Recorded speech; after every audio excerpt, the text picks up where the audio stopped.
Le Premier ministre accélère sur le dossier de la CAN. Il multiplie les rencontres et les visites de chantier 45 jours pour tout terminer. On en parle avec Siaka Kone et on se retrouve.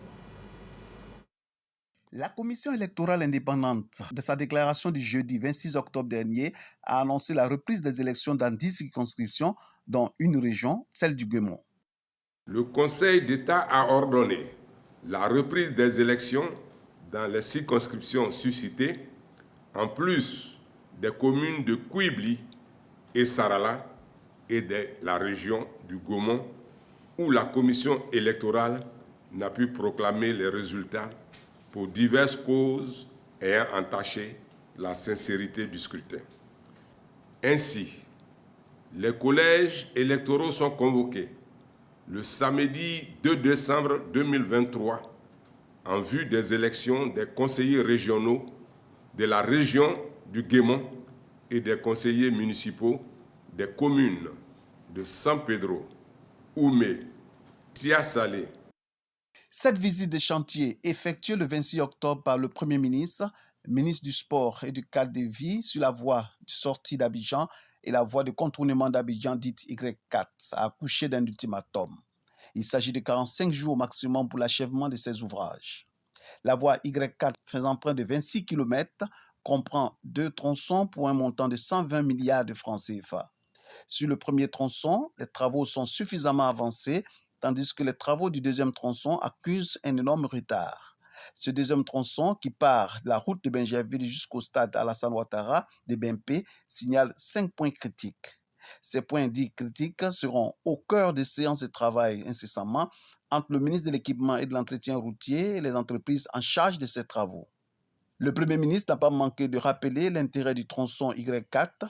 Selon le chef du gouvernement, ce tronçon est une voie express d'accès au prestigieux stade Alassane Ouattara, devant abriter les matchs de la prochaine CAN qui avance à grands pas.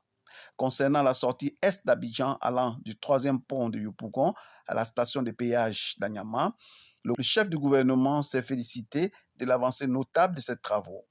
Au vu de la pertinence des points critiques, portant principalement sur les ouvrages d'art au cœur des séances de travail, avec les maîtres d'œuvre accusant une lourdeur, l'on pourrait se demander si le délai de 45 jours pourra être respecté par les entreprises comme imposé par le Premier ministre.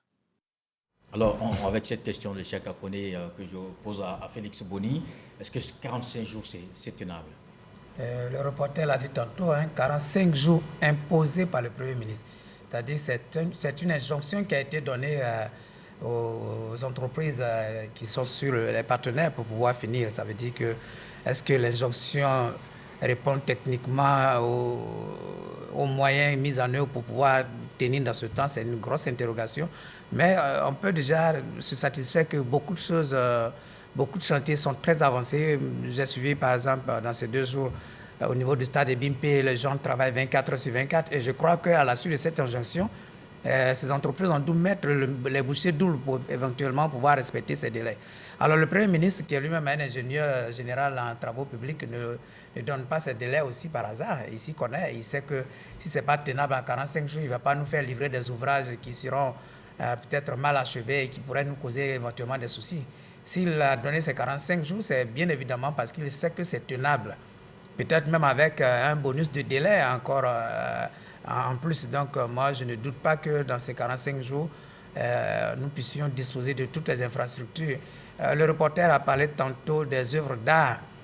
Moi, je pense que si on a déjà les œuvres lourdes pour pouvoir éventuellement répondre aux attentes de la CAF, c'est suffisant. Et la Côte d'Ivoire est suffisamment belle, on a beaucoup de choses à offrir au plan touristique, au plan distraction et tout. Et les œuvres d'art, ça ce sera peut-être pour nos beaux yeux après, mais il faut que l'essentiel vraiment soit livré pour que nous puissions respecter les délais et il y va de notre honneur. Alors, Féokili. Oui, comme il a dit, c'est un expert en travaux publics, un ingénieur qui a parlé, il connaît, vous savez que même pour construire simplement une maison, couler une dalle, faire le béton, il y a un délai à respecter. Ça peut faire plusieurs jours. Et je pense qu'il a intégré ça par rapport à ce qui reste à faire en termes de finition. En donnant 45 jours, il a dû intégrer ces aspects. Ce que nous savons du chantier, parce que le Premier ministre précédent et puis le ministre de tutelle sont régulièrement passés là-dessus, sur le chantier. C'était que par rapport éventuellement au plan peut-être de décaissement, au plan, à un aspect financier, il y avait certains retards. Mais il se trouve que ces entreprises se sont engagées, quel que soit tout ce qu'ils pourraient avoir comme difficulté, à terminer dans les délais et à respecter les cahiers de charges. Donc, si c'est essentiellement ces aspects de trésorerie qui ont pu expliquer et justifier certains retards, je pense qu'il n'y a pas de raison que les bouchées doubles ne soient pas au rendez-vous pour tenir le timing qui a été donné par le Premier ministre. Il faut espérer qu'il n'y ait pas de grosses œuvres, qu'il n'y ait pas encore de lourdes réalisations à faire sur le chantier et que c'est une question de finition, de financement, de finition, de sorte, s'il le faut, pour l'entreprise en charge du chantier, de travailler 24 heures sur 24, comme Félix a pu dire, à l'avoir constaté lors d'un dernier déplacement avec des travaux, même pendant la nuit. Sur cette base-là, il est possible, si les gens travaillent la nuit, ça veut donc dire que 45 jours peuvent faire 60 jours, si on tient compte des heures de travail. Donc, ils vont travailler 45 jours à peu près par 2 ou à 1,5. Et donc, ça devrait être possible de tenir les délais fixés par le Premier ministre, qui s'y connaît, on peut le dire. Lansana Bakayoko, on l'a entendu tout à l'heure, dès que le Premier ministre a parlé, on travaille, on peut le dire, maintenant, 24 sur 24. Finalement, la section qui avait pris un peu de retard, c'était la deuxième session. Il y a aussi au Pougon, le 4e pont, donc une partie sera ouverte très bientôt. Tout ceci, bon, finalement, ça va bien se passer. Le Premier ministre Robert Begremambé a dit sa profession de foi. Mais nous avons pris la peine quand même de rentrer en contact avec ceux qui sont les acteurs terrain, aussi bien au niveau des ouvriers qu'au niveau de ceux qui coordonnent ces projets publics. En tout cas, ils nous ont assuré que le Premier ministre a parlé en connaissance de cause et que les 45 jours qu'il avait donnés aux opérateurs, en tout cas aux entreprises, étaient tenables. Alors moi, ce qui me gêne un tout petit peu, c'est ces manœuvres dilatoires qui sont généralement utilisées par les entreprises sur le terrain, parce que ces entreprises profitent de ces situations pour faire du chantage au gouvernement. Vous savez, tout dépend des cahiers des charges. Et je crois savoir que dans la plupart du temps, il y avait des entreprises qui s'étaient engagées à faire des préfinancements au niveau des travaux. Pas un préfinancement total, mais partiel. Il se trouve qu'en cours de route, ces entreprises-là tournent kazakh et demandent au gouvernement de mettre la main à la poche, parfois sur des ressources qui n'ont pas été budgétisées ou bien sorties en ligne de crédit. Alors, donc, je pense que le Premier ministre a tapé du poing sur la table et il a les moyens de le faire. Il a les moyens de rétorsion qui vont obliger ces entreprises-là à aller plus vite. Il s'agit de taper dans le porte-monnaie de ces entreprises, parce que nous, on dit ça, ça peut paraître facile à dire, mais je pense que ça fait partie des clauses de dénonciation du contrat. C'est vrai que ces travaux de cette envergure, il y a des aspects diplomatiques qui interviennent, mais je crois savoir que le gouvernement aujourd'hui a les moyens et dans les meilleures dispositions pour contraindre ces entreprises-là à aller vite et très vite, parce que la Coupe d'Afrique, qui est l'orbite, pointe déjà à l'horizon. Et Félix l'a dit, les travaux se font aujourd'hui quasiment de jour comme de nuit. Ça nous laisse croire que les délais seront tenus. En tout cas, il faut que les délais soient tenus. Docteur Bamba? Moi, je suis quand même pessimiste, voilà, parce que j'ai bien écouté le reportage du journaliste Yaka Kone. Bon, le problème qui se pose, c'est que 45 jours, il a parlé de 5 points critiques. Bon, je ne suis pas ingénieur, je n'ai pas la science infuse dans ce domaine-là, mais je crois que ça me reste dubitatif sur tous les plans. Je me dis ce qui serait possible, ça c'est le néophyte qui parle, c'est qu'on aille à l'essentiel. C'est-à-dire qu'il y a des choses qui sont des sortes d'invariants qui doivent permettre vraiment d'organiser la Coupe d'Afrique. Sinon, le reste va se faire après, comme Félix l'a dit. Moi, je ne pense pas que vraiment, dans ce laps de temps-là, tous les travaux que nous voyons dans le tout Abidjan... Vous pensez à quoi? Moi, je pense essentiellement aux voies d'accès. Ça, au moins, on le voit. C'est ce que nous prenons. Il y a des embouteillages dans le tout Abidjan. Et on avait l'espoir depuis 2 ans que 6 mois avant la Coupe d'Afrique, on aurait des routes déjà faites, tout ça. Ce qui n'est pas fait. Donc, nous, c'est vraiment au concret, au content que nous voyons les choses. Et en tant que citoyen lambda, je ne pense vraiment pas que les choses puissent aller encore plus vite que ça.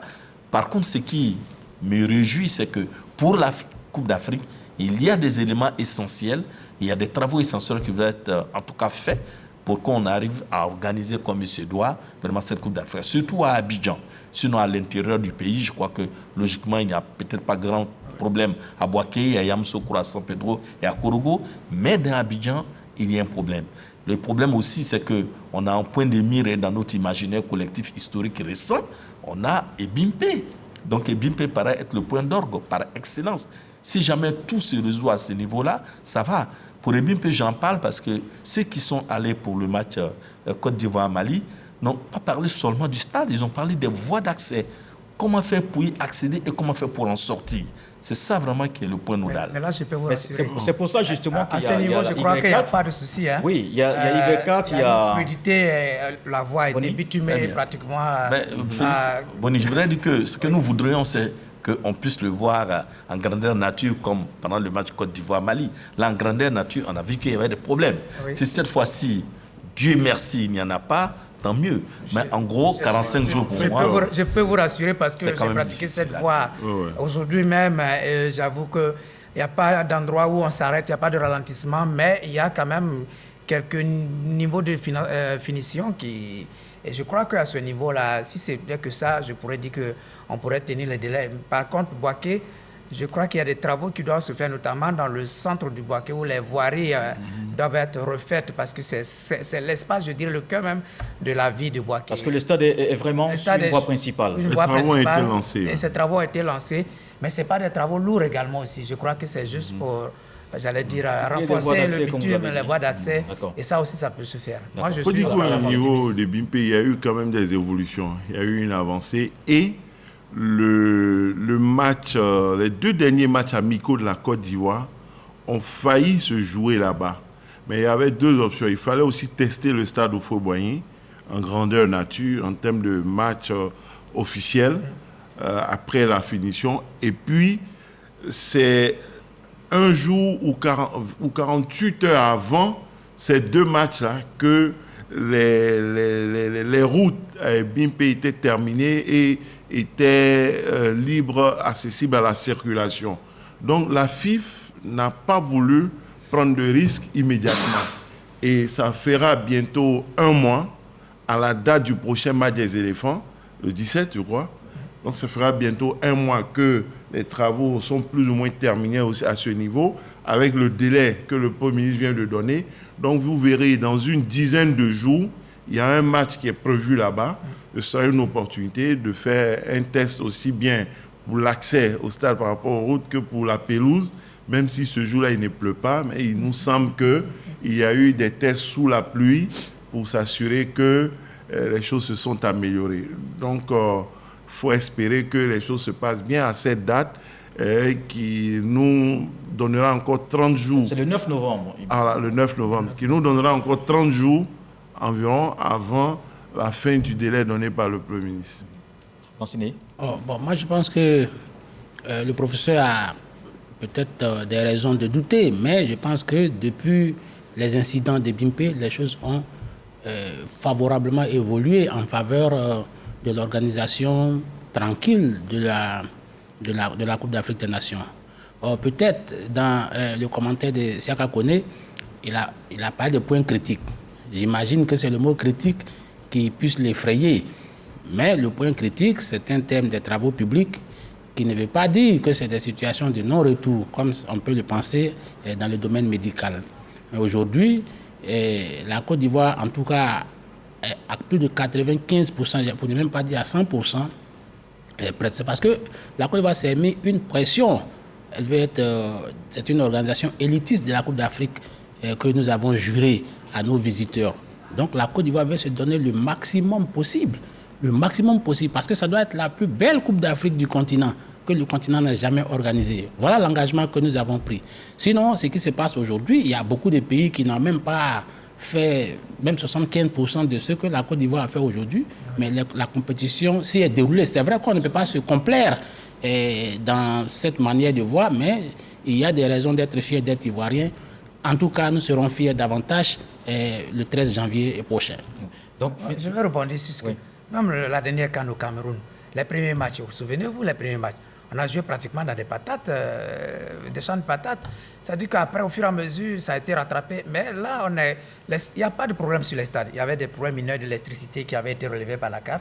Ce sont des problèmes à Boaké et Yamoussoukro. Les autres stades n'avaient pas de soucis.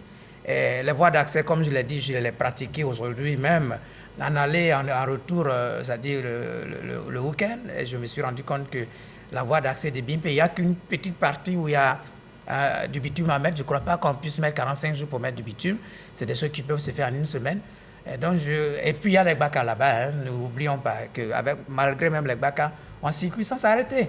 C'est-à-dire que les problèmes sont en train de se résoudre. Moi, je suis persuadé que Begré Mambé, ingénieur de son État, ne donne pas un délai dans le hasard. Il donne un délai en ayant constaté, j'allais dire, les réalités sur le terrain. Et je suis vraiment optimiste, professeur. Je suis optimiste. Et puis, Begré Mambé lui-même sait pourquoi il a été nommé. Vous allez avoir la parole. Begré Mambé lui-même sait pourquoi il a été nommé. C'est vrai, ça fait partie de la routine républicaine qu'on nomme un nouveau Premier ministre, mais au regard du contexte, on sait bien que le chef de l'État a voulu que les travaux aillent plus vite. Parce que lui, Begré Mambé, il a la réputation d'aller plus vite, notamment au niveau des Jeux de francophonie où les choses se sont passées, en tout cas de façon optimale. En 2 mois, rapidement. En 2 mois, il avait déjà fait le job. Même s'il avait 9 mois, mais il est allé vite. Il allait très très vite. Donc je pense qu'il sait. Et en rattachant le ministère des Sports à son propre département, en rajoutant à son gros portefeuille qui est le Premier ministre, je pense qu'il s'est mis davantage de pression. Et Begré Mambé, nous connaissons, il relèvera le défi. Docteur Bamba. Oui, on verra. C'est-à-dire que, comme je vous le disais, nous, on attend de voir vraiment, de juger en tout cas les propos du Premier ministre sur pièce. Et tantôt, Bakayoko parlait des entreprises qui faisaient du chantage. Ce n'est pas moi qui l'ai dit. Donc, il y a autant d'éléments, en tout cas, dans l'état actuel des choses qui m'amènent à être pessimiste. Non. Je sais, j'ai conscience qu'un pays comme la Côte d'Ivoire ne peut prétendre organiser une Coupe d'Afrique sans vraiment prendre les précautions. Au stade où nous sommes, beaucoup de choses ont été faites. Je suis d'accord. Mais je ne suis pas aussi d'accord avec les comparaisons parce que là, nous, au-delà de la comparaison avec le Cameroun, on avait promis faire mieux que le Cameroun. Voilà, donc moi... Mais nous y sommes, professeur, nous y sommes. Lorsqu'on va commencer véritablement les compétitions, il ne faudra pas que ce soit comme au Cameroun au départ. C'est un vrai scandale. J'espère que mon pays ne va pas arriver à ça. Pour l'heure, heureusement, on a nettoyé les écuries de JAS. On est arrivé avec un nouveau Premier ministre, avec en tout cas une feuille de route très claire par rapport à la Coupe d'Afrique. J'ai conscience que ça va aller vite, mais pour l'heure, je vais juger sur pièce. Voilà en tout cas ce que j'ai dit. C'est la première fois qu'on va jouer sur 6 stades, donc pratiquement 6 stades neufs. Oui, et avec 24 équipes. Pour parler de ces stades, en dehors des Bimpe, oui, à tester peut-être à nouveau, ça se passe bien ailleurs. Oui, ça se passe bien ailleurs et on a une compétition qui démarre aujourd'hui. À Korogo et San Pedro, le stade qui n'avait pas encore été testé, c'était Korogo. Donc, c'est l'occasion de le tester. San Pedro, ça va. Yamoussoukro, ça va. Boaké, ça va aussi. On a testé Boaké. Voilà. Donc, le stade Oufo-Boigny, ça va. Et Bimpe est à retester. Donc, je pense que ça va. Et puis, il n'y a pas que les stades et les routes. Il y avait aussi les infrastructures sanitaires et médicales. Les hôpitaux ont été mis à jour. Il y a le ministre de la Santé qui vient de faire le tour du pays. Les hôpitaux sont aujourd'hui à jour de Korogo, Boaké, San Pedro, Yamoussoukro, ça va. Abidjan, je pense que on a un bon plateau. Et à côté de cela, il y a les aéroports qui sont suivis, qui sont en train d'être mis à jour. Donc je pense que tout est aux normes, en principe, pour que la compétition se passe bien. C'est vrai, il y a les routes, 45 jours pour finir du côté des Bimpe, mais je ne crois pas que l'ensemble de la Y4, de la voie de contournement d'Abidjan, les 26 km là, dans tous les points, pourra être terminé. Il y a des endroits même qui sont terminés, mais il y a le début et la fin, voilà, entre Bimpe peut être terminé, mais l'autre côté, au niveau de Saint-Viateur, ça avance aussi très vite. Il y a beaucoup d'aménagements de circulation qui se fait. Je ne sais pas jusqu'à quand ils pourront terminer à ce niveau. Je ne sais pas si les 45 jours les concernent. Voilà. Il y a des choses qui se... Mais il y a des avancées. Je vous disais, il y a l'essentiel qu'on fera pour la Coupe d'Afrique. Oui. Mais l'ensemble des éléments ne peuvent pas finir. Oui, mais... On n'a pas lancé les grands travaux de la Côte d'Ivoire rien que pour la Coupe d'Afrique. Après la Coupe d'Afrique, il y a la Côte d'Ivoire. Donc il va de soi que beaucoup de choses se feront pour rentrer dans Oui, mais ça a toujours été ainsi. Vous avez vu que quand la Côte d'Ivoire voulait, en tout cas au tout début des indépendances, mais les villes ont été développées, ça a été de façon progressive. Il ne faut pas croire que toutes ces infrastructures qui sont réalisées le sont uniquement pour la Coupe d'Afrique. C'est un élément catalyseur pour un développement global. Donc, il n'y a pas de raison de ne pas espérer. Et je dois vous dire qu'aujourd'hui, même au niveau de l'électricité, la production est assez optimale. C'est vrai qu'il peut y avoir des avaries sur les modes de transport ou de distribution, mais en termes de puissance installée de production d'énergie, des efforts ont été faits par le gouvernement. Et au niveau de l'économie numérique aussi, parce qu'il s'agit généralement de transmission, de problèmes numériques. Un mois, tout doit être parfait. Un mois sur tous les plans, tout doit être parfait. L'Internet, l'électricité, l'eau, tout. Les hôtels. On parlait tantôt de Saint-Viateur, je crois. Saint-Viateur, par exemple, c'est éventuellement pour ceux qui vont aller se faire loger dans des hôtels, parce que là, le plus important, c'est être focus sur les lieux où les compétitions vont se dérouler. Saint-Viateur, c'est loin des deux stades d'Abidjan. Non, mais ce sont des voies d'accès. Ce sont des voies d'accès, effectivement, oui, de contournement, mais je pense que ce sont des choses qui peuvent se régler aussi avec les forces de sécurité qui peuvent aider à faire des déviations. En matière d'hôtellerie, par exemple, le ministre du Tourisme de l'hôtellerie également a fait le point. Voilà. Je crois que la COCAN même a prévu des villages Cannes. Combien de villages? Je crois 24 villages Cannes pour pouvoir, juguler le trop plein de personnes qui vont venir. Je pense que vraiment, les gens vont mettre les petits plats dans les grands pour vraiment réussir cette CAN et surtout cette pression. Parce que n'oublions pas que cette pression aussi a des origines. En juin dernier, on avait dit qu'en mai, le 24 mai au Conseil des ministres, il avait été dit que tout serait prêt en juin. Ça n'a pas été prêt. Le 25 juillet, on a dit qu'on finissait en août. Je crois que tout ceci aura contribué à emporter les ministres, les premiers ministres qui sont partis. Aujourd'hui, Bégré Mambé n'a pas finalement, vous de raison. Dr Bamba. Bien évidemment, il n'a pas de raison de retomber dans ce laxisme. Il a la pression et on doit réussir cette CAN dans les 2 mois qui viennent et je suis persuadé que nous allons relever ce défi. D'accord. Un jour J moins combien on compte les jours? Parce que les 45 jours ont été donnés il y a une semaine maintenant. Il y a une semaine, d'accord. Bon, on va donc suivre. Ouais, 5 ans, je crois, 57. Non, par rapport aux 45 jours. 45 jours, 41. Bon, donc finalement, on va commencer à suivre cette situation de près. Mais pour l'instant, il y a une autre situation à regarder, c'est en Guinée. Une évasion manquée de Dadis Camara et certains de ses co-détenus. Hier, des hommes armés ont ouvert les cellules, mais ils ont été rattrapés et ramenés en prison. Sur cet événement, voici un retour avec Siaka Kone. Tentative d'évasion ou kidnapping. La maison d'arrêt de la prison de Kaloum a fait l'objet de tirs à l'arme lourde ce samedi tôt le matin. Des prisonniers de l'affaire relative au massacre du 28 septembre 2009 ont été libérés. Il s'agit de l'ex-capitaine Moussa Dadis Camara, président de la transition au moment des faits, le colonel Claude Pivy, son ministre chargé de la sécurité présidentielle, Moussa Tcheboro Camara, ancien ministre de la lutte contre la drogue, et le commandant Blaise Goumou. D'autres détenus auraient profité de la situation pour s'évader. Selon les dernières nouvelles, seul le capitaine Claude Pivy serait introuvable. Les 3 autres auraient regagné leurs cellules dans les heures qui ont suivi la mutinerie. Kidnapping ou tentative d'évasion, pour l'instant, les populations sont dans la peur, étant donné que l'événement de ce samedi 4 novembre n'a pas encore livré tous ses secrets. Tentative d'évasion selon Conakry, tentative d'enlèvement selon l'avocat de Moussa Dadis Camara. Qu'est-ce qui s'est passé à Conakry, Félix? Gros point d'interrogation parce que pour qui connaît Kaloum, où siège la nouvelle présidence, où le président de la République se trouve, c'est une commune qui est véritablement verrouillée. Alors, est-ce que quelqu'un peut prendre le risque en étant à la prison de Kaloum, qui est la nouvelle prison également, ce n'est pas l'ancienne prison, est-ce que quelqu'un peut prendre le risque là-bas de tenter une évasion sous une transition militaire où tout est vraiment verrouillé? C'est un gros point d'interrogation. Voilà que le débat aujourd'hui se mène. les dirigeants au pouvoir estiment avoir attrapé des évadés, les évadés qui estiment être revenus d'eux-mêmes à la prison. Moi, je ne crois pas que ces évadés-là aient des raisons de prendre ce risque. C'est Moussa Tchegoro qui dit être revenu. Revenu. Mais Pivi est encore... Pivi est encore en cavale. Dadi Camara, son avocat, a dit qu'il est revenu. Ça veut dire qu'il n'a pas été attrapé. Ça veut dire que ce que je vais dire, c'est vraiment un gros risque que ces prisonniers apprendraient de s'évader, parce que même si tu arrives à t'évader même de la prison, il faut sortir de Kaloum, il faut sortir de Conakry, il faut pour arriver à sortir du pays. C'est suffisamment risqué.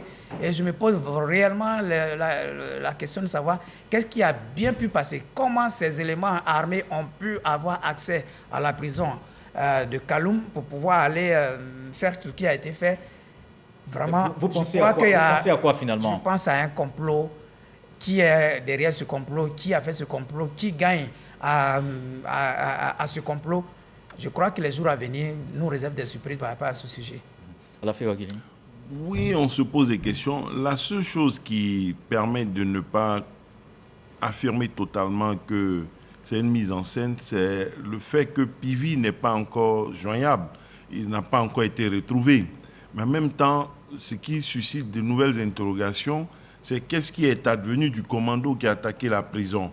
On dit qu'il y a eu des tirs, il y a eu Amno, des gens se sont rendus, ils ont été retrouvés, mais l'armée n'a pas fait état de combat hors de la prison. Comment ces gens ont été pris? Est-ce que lorsque le commando est venu en prison pour les sorties, ils ont été lâchés, livrés, et puis c'est Pivi seul qui est parti avec ses forces qui seraient gardées par eux quelque part, par ces forces-là, par elles quelque part? On ne peut que poser des questions et puis spéculer pour l'instant, en notant que l'un s'est rendu lui-même. L'avocat de Dadis dit que c'est un enlèvement, un kidnapping et que ce n'est pas une évasion. Mais il est important de connaître le sort de Pivi pour mieux commenter la situation d'une part, et d'autre part, de savoir ce commando où il se trouve. Est-ce qu'il a été neutralisé par les forces armées, ou bien il est toujours en liberté, capable d'agir et de frapper à nouveau quelque part dans cette Guinée, comme il le dit, sous transition militaire, qui est supposée avoir les moyens d'assurer la sécurité des populations de Guinée. Et surtout à Conakry. Lanciné? Alors, moi, quand j'ai entendu parler de l'évasion, je mets ça entre guillemets, je me suis posé un certain nombre de questions. S'évader aujourd'hui, pourquoi? C'est la principale question que moi je me pose. Est-ce sortir de prison, venir prendre le pouvoir de Conakry? Moi je suis très perplexe dessus. S'il y avait une tentative de coup d'État qui était déjà diligentée depuis des camps militaires, en tout cas dirigée par des gens qui étaient déjà dans des camps militaires, on peut imaginer qu'ils cherchent un leader. Ils cherchent un leader, probablement la personne de Dadis Camara ou de Claude Pivi ou même de Blaise Goumou. Mais je ne pense pas que cette thèse soit tenable en l'état. Donc je suis très dubitatif sur la nature des accusations formulées par le régime de Conakry. Maintenant, quel peut être le gain pour le régime de Conakry? Vous savez bien que ce régime militaire a donné un temps pour pouvoir passer la main à un régime civil. Ce temps est en train de courir à grands pas. On peut imaginer que c'est plus de 2 ans. Plus de 2 ans. On peut imaginer qu'on fait du dilatoire pour pouvoir orienter les regards ailleurs et puis continuer à se pérenniser. Parce qu'aujourd'hui, le débat va se cristalliser autour de la capacité ou bien de la nécessité de sécuriser les Guinéens. Donc les questions politiques vont être mises sous le boisseau. Donc je pense que celui qui a intérêt aujourd'hui à cette évasion, c'est moins Dadis Camara, Claude Pivi ou Blaise Goumou que le colonel Mamadi Doumbouya. Parce que jusque-là, comme Alafel l'a dit, aucun membre du commando n'a été arrêté. Aucun membre du commando n'a été arrêté. Certains sites comme tête. Et moi je constate que les 4 personnes qui sont impliquées dans cette tentative d'évasion défendent la même ligne au procès. Bon, je ne vais pas rentrer dans des questions communautaires, mais ils viennent tous de la Guinée forestière. Tous. Blaise Goumou a été commandant de Kalea. Kalea qui est, dit-on, en tout cas de la part des autres accusés, qui a mené l'opération du stade. Donc je pense qu'il y a quelque chose qui n'est pas tout à fait clair. Moi, je ne parlerai pas de complot, mais il y a quelque chose qui n'est pas tout à fait clair, parce qu'en définitive, je constate que le crime profite au régime de Kaloum. Docteur Bamba, quel est votre avis? Bon, un avis qu'on pourrait donner vraiment de façon tranchée, ce serait difficile. Comme l'a dit Boni, peut-être que dans les heures qui viennent, on aura d'autres informations. Pour l'heure, moi, je considère, en tout cas ce qui s'est passé en Guinée hier, comme une véritable diversion. Il y a un imbroglio, un flou artistique qui participe plutôt à voir en tout cas ce que Mamadou Doumbia est en train de prolonger son mandat, un mandat illégitime d'ailleurs. Et je crois que comme nous sommes dans un régime militaire, tout est possible. Tout est possible pour pouvoir dire encore qu'il y a des problèmes en Guinée d'une façon ou d'une autre. En tout cas, si c'était vrai que c'était une évasion, à mon avis, on n'aurait pas mis la main sur Dadis Camara. Il est aussi militaire. Et donc, ils sont tous entre eux. Donc, ce sont quand même des sachants. Donc, ils savent comment s'évader. Il ne peut pas s'évader et puis revenir en arrière. Parce que ce que ça aurait donné comme impression, c'est que lui, Dadis Camara et tous ceux qui ont été pris sont fautifs dans les événements du 28 septembre 2009 à Stade de Conakry. La répercussion sur le procès. Voilà. Donc, ce procès-là, évidemment, tout le monde vient de se défendre. À partir de ce moment-là, s'il partait vraiment, mais là, sa culpabilité était démontrée, il n'y avait plus rien à dire.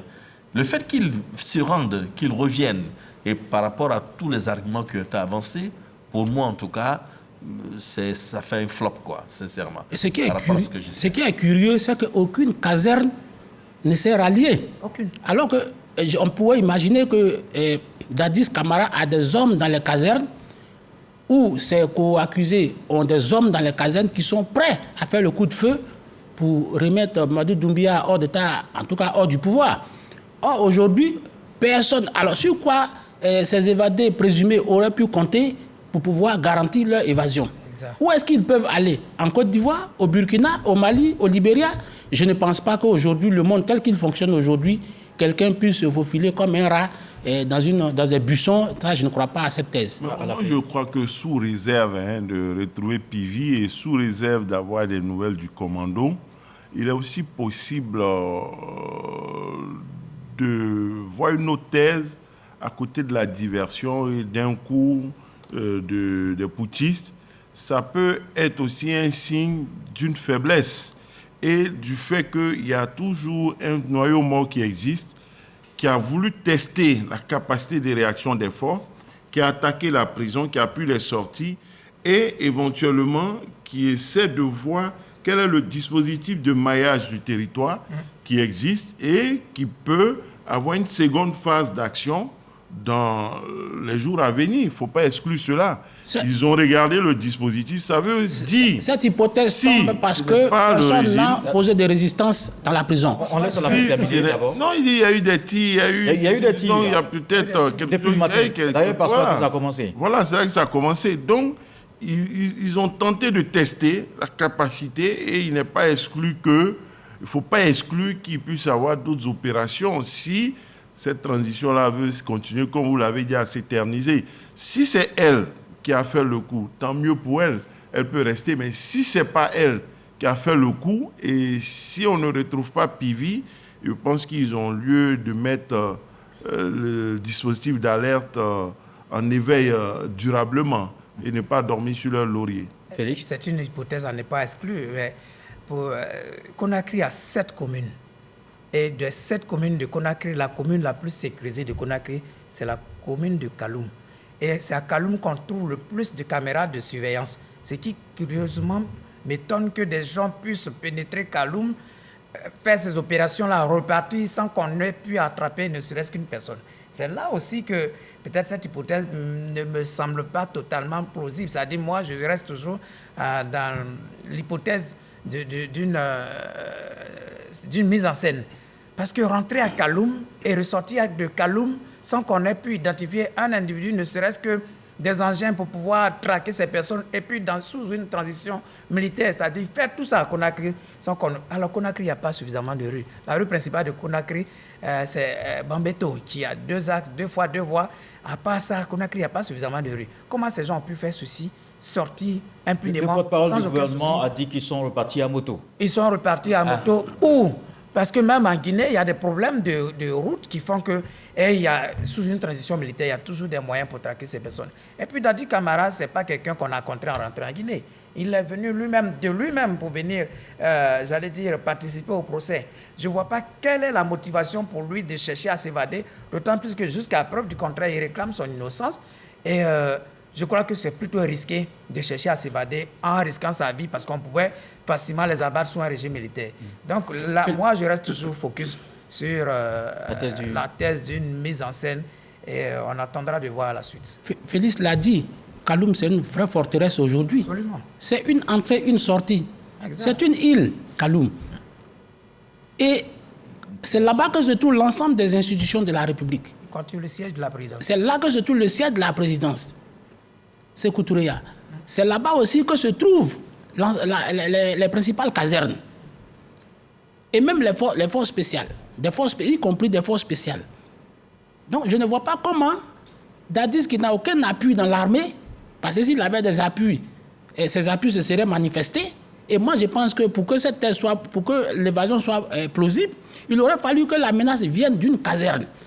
C'est-à-dire que des casernes qui sont restées fidèles à Dadis cherchent à changer la nature du régime de Conakry. Mais pourtant, ce n'est pas le cas. Aucune poule ne s'est levée sur ses œufs à Conakry. Donc, je pense que cette affaire, c'est un peu cousu de fil blanc. Et comme Alafé l'a dit, ça risque de faire flop. Oui. Alors justement, est-ce que ça aura un impact sur le procès du 28 septembre, d'ailleurs, qui s'ouvre très bientôt? Docteur Bamba, pensez que ça peut peser? Bon, ça aurait pesé si on n'avait pas repris les évadés. Voilà. Et voilà. Pour celui qui n'a pas été pris, mais je crois que quand même, dans toute chose, il y a le symbole et la valeur symbolique. Si Dadis était parti, c'est vraiment le cerveau de la chose. Il a été pris, il est revenu, bien s'est rendu. Je ne sais vraiment pas comment ça s'est passé parce que le seul document, moi, à ma possession que j'ai pu lire, c'est un communiqué de l'armée guinéenne qui atteste que Dadis a été pris. Ils sont revenus sur 4 qui se sont évadés. Il y a 3 qui sont revenus. Nécessairement, ça aurait une incidence sur le procès si vraiment on ne l'avait pas pris. Mais qu'on l'ait pris ou pas, ce procès tel qu'il part, ce que j'en sais pour le moment, c'est qu'on va passer à la phase des témoins. Voilà, ce serait une véritable remise en cause de tout ce qui a été dit et de tout ce qui a été avancé par les différents accusés ou co-accusés.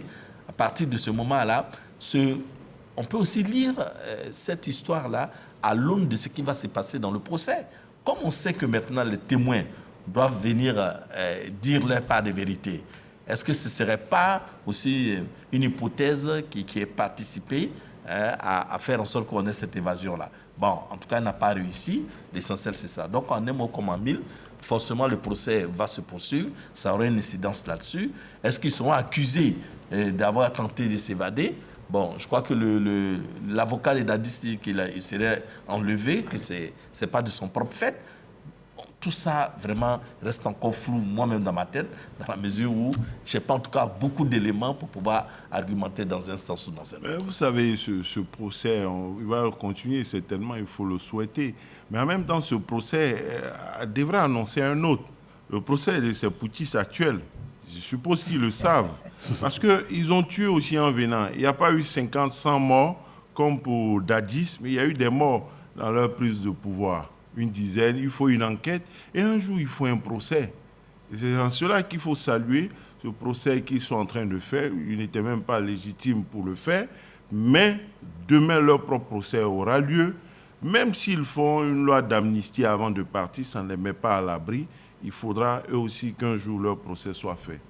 Donc, peu importe le résultat de ce que le procès de Dadis va donner par rapport à ces événements, mais ce qui est intéressant à signaler, c'est qu'eux aussi, leur procès devra se faire un jour. Oui, Félix Boni. Je crois que l'impact qui va avoir lieu sur ce procès, c'est qu'à la réouverture de ce procès, il va falloir établir qu'il s'agit d'une évasion ou d'un enlèvement, comme le dit l'avocat de Dadis Camara, s'il s'agit d'une évasion, ça veut dire que ces 4 acteurs ont quelque chose à se reprocher.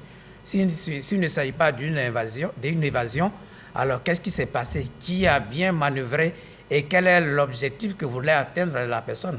Parce qu'aujourd'hui, l'un des principaux acteurs de ce qui s'est passé, c'est celui qu'on appelle Claude Pivi, Coplan. Coplan qui est connu en Guinée au temps de Dadis Camara comme une personnalité, notre Boka Yapi de Côte d'Ivoire, le patron des forces spéciales. C'est lui qui disparaît. Alors qu'aujourd'hui, il y a un débat très fort entre Coplan et Dadis Camara. Parce que quoi qu'on dise, sans prétention aucune, mais pour avoir approché ce dossier Dadis Camara, cet individu, quoi qu'on dise, avait un entourage qui ne maîtrisait pas. Des gens qui se levaient pour faire des choses au nom de la présidence parce que lui-même était dans une situation un peu bizarre où il n'arrivait pas à se maîtriser, donc il ne contrôlait pas ses hommes. Beaucoup de choses peuvent s'être passées sans qu'il ait forcément donné des instructions. D'ailleurs, pendant le procès, c'était sa ligne de défense. Si des gens sont allés faire des choses, et c'est autour de ça que le procès s'est arrêté. Quand vous êtes le chef, si vos éléments commettent des choses, même si vous n'avez pas donné des instructions, c'est vous le chef qui êtes le premier responsable. Alors il peut être un innocent, un coupable réellement innocent, mais qui paye le prix de son manque de contrôle sur ses hommes. Et aujourd'hui, parmi ces hommes qui ne contrôlaient pas, il y a Coplan, qui est aujourd'hui dans la nature. Et pourquoi est-ce que c'est lui qui est encore dans la nature?